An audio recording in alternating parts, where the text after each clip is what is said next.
Assalamualaikum warahmatullahi wabarakatuh. Perkenalkan, nama saya Natasha Nindi Putri. Saya dari kelas 11 PS2. Jadi hari ini saya ingin membuat karya monolog yang berjudul Daun Kering dari Zulfikri Sasma. Dan ini dia videonya.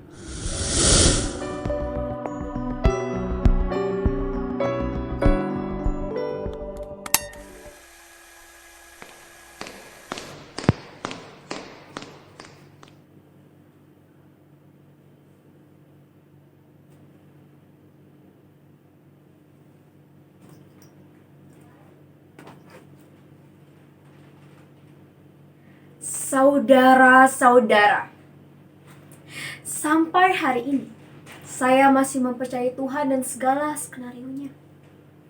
Pergantian siang dan malam, kehidupan dan kematian, untung dan rugi, marah dan cinta. Di dalam semua itu kita melingkar, menjalar bahkan terpaku tanpa daya. Beragam kisah dilakoni dengan bermacam rasa yang terkadang menjelma dalam kusut. Dibutuhkan kesabaran untuk mengurainya. Dan manakala kesabaran yang kita miliki itu sama sekali menipis dan sama sekali sirna, adakah orang lain yang akan datang menawarkan pertolongan?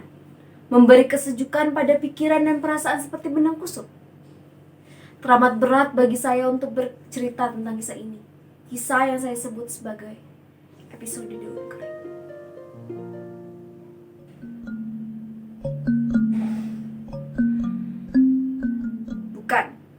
Bukan karena menyangkut sisi hidup saya yang gelap. Bukan, saudara-saudara. Tetapi hal ini melibatkan keluarga saya yang tinggal 2 orang. Ibu dan Alpin, adik saya. Sejak kematian ayah, saya melanjutkan kuliah di Padang, sedangkan Alpin kuliah di Medan. Sejak saat itulah ibu tinggal sendiri di Payakumbuh. Saya mengerti benar makna kesepian bagi orang seusia ibu. Karena itu saya mengunjunginya tiap bulan. Alpin saya pikir juga begitu.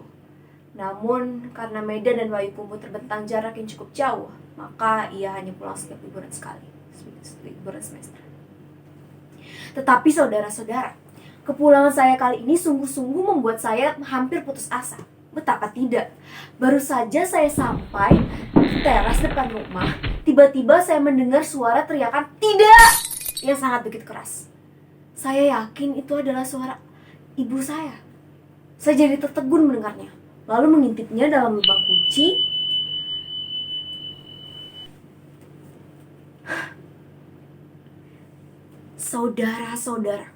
Saudara-saudara tahu apa yang saya lihat?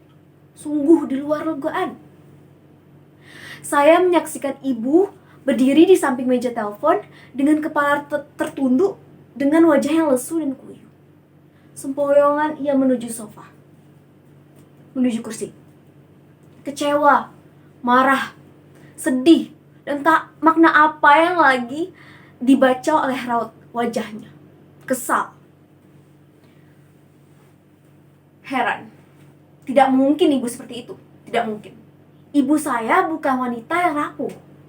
Wanita paling tegar yang pernah saya kenal. Ia cerdas, meski terkadang sangat egois. Meski terlalu jelas ingatan saya ketika ia memutuskan untuk berburu babi sebagai olahraga pengisi kesendiriannya.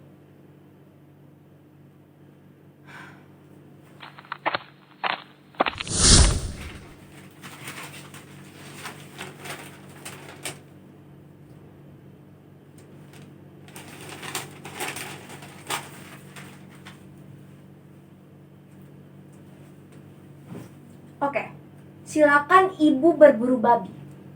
Tetapi membeli anjing, apalagi seharga 2 juta. Aku tidak setuju. Itu haram, Bu.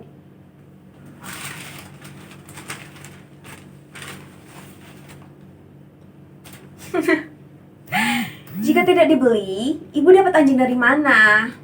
Mana ada anjing kurap yang bisa berburu babi? Atau anjing jadi yang dibagi-bagi secara gratis? Nah, membeli anjing itu tidak apa-apa, asalkan tujuannya baik. Nah, menyelamatkan tanaman petani daripada hama babi kan perbuatan yang mulia. Bayangkan, babi-babi yang kamu lihat itu diburu dengan anjing kurap.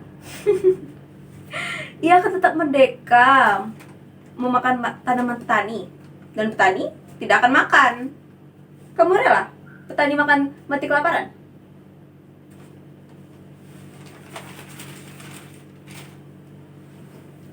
Tetapi Tuhan tidak akan menghalalkan cara yang haram, Bu.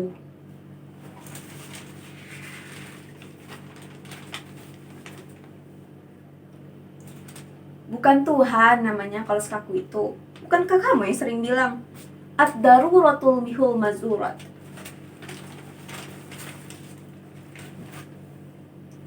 Apakah kondisi itu sudah darurat, Bu?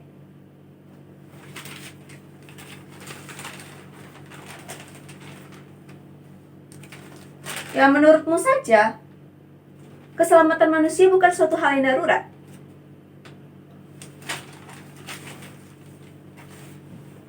Anjing adalah anjing, babi adalah babi, ya haram adalah haram, Bu.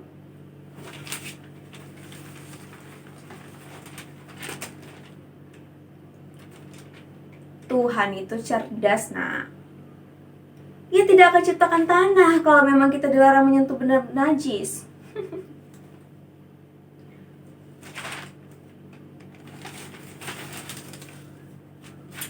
Bah, banyak sekali alasan ibu untuk membenarkan perbuatannya.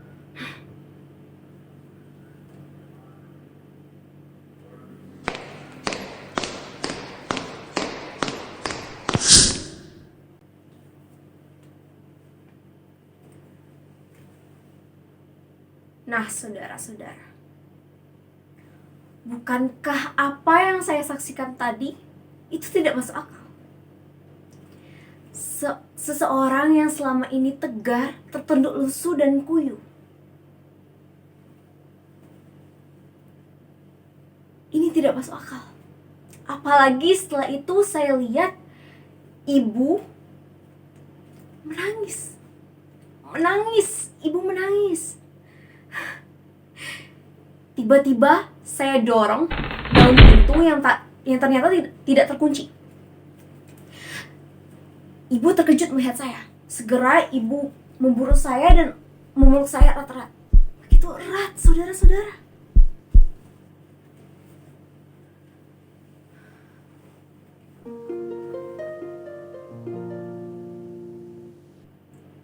Dalam pelukan saya, tangis ibu tiba-tiba tumpah. Saya jadi kikuk. Setelah agak lama, ibu saya ajak duduk. Ibu menangis. Sungguh tidak masuk akal.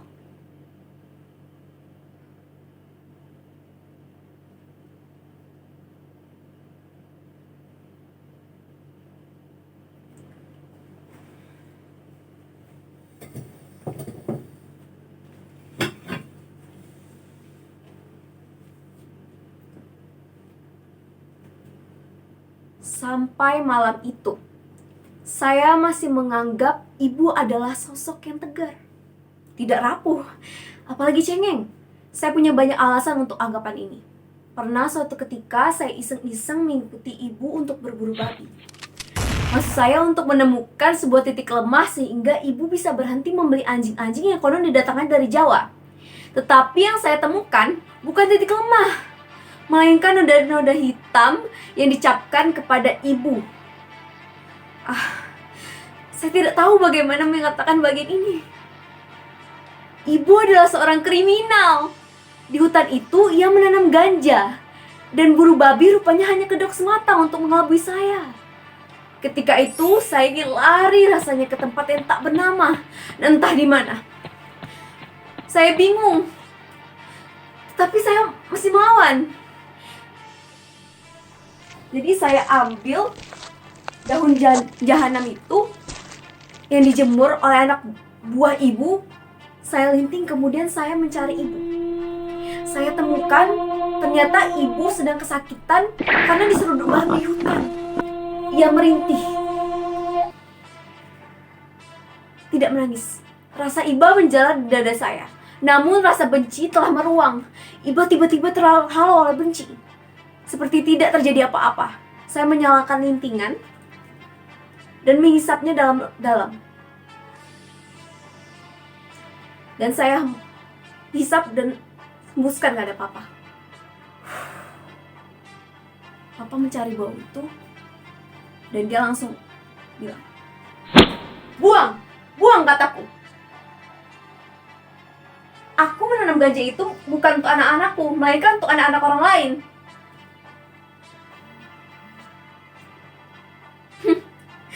Aku bangga jadi anak orang yang tidak memikirkan anak-anak orang lain. Aku bangga. Aku bangga, Bu.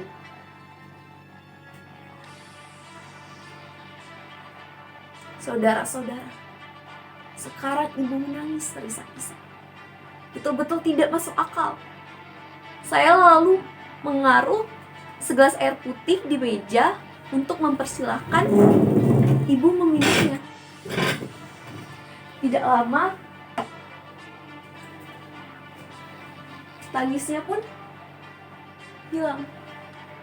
Dia bilang, ada sesuatu terjadi dengan aku. Alpin, saudara-saudara. Saudara-saudara, ternyata yang menyebabkan ibu saya menangis terisak-isak adalah karena Alpin. Alpin adik saya ditahan polisi. Alpin tertangkap basah menghisap daun jahanam itu. Daun yang ditanam oleh orang lain yang tidak rela anaknya menghisap ganja. Mendengar itu saya betul-betul kesal. Di saat itu juga saya mengambil ransel dan segera untuk pergi. Tapi ibu memanggil nama saya.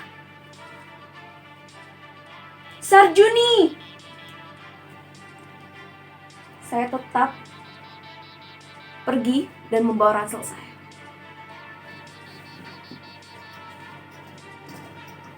Suara papa tadi tidak lagi saya hiraukan. Saya muak. Sungguh-sungguh muak.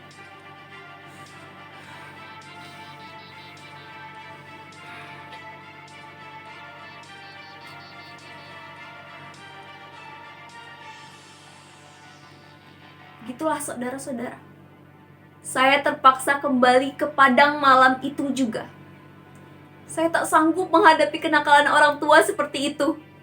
Apalagi orang tua itu ibu saya sendiri. Telah saya putuskan untuk tidak menemui ibu lagi. Bahkan mungkin di hari pemakamannya kelak, saya tidak akan hadir. Saya tak bisa memberinya maaf. Saya tak bisa. Tetap. Entahlah. Mungkin suatu ketika saya bisa. Mungkin.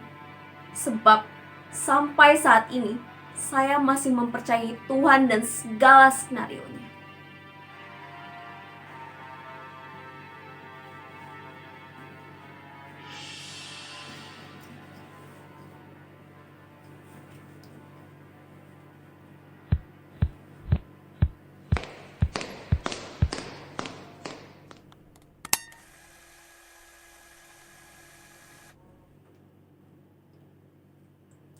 Sekian video karya monolog yang berjudul Daun Kering karya Zulfikri Sesmah dari saya. Saya memohon maaf bila ada kesalahan kata. Wabillahi taufiq wal hidayah. Wassalamualaikum warahmatullahi wabarakatuh.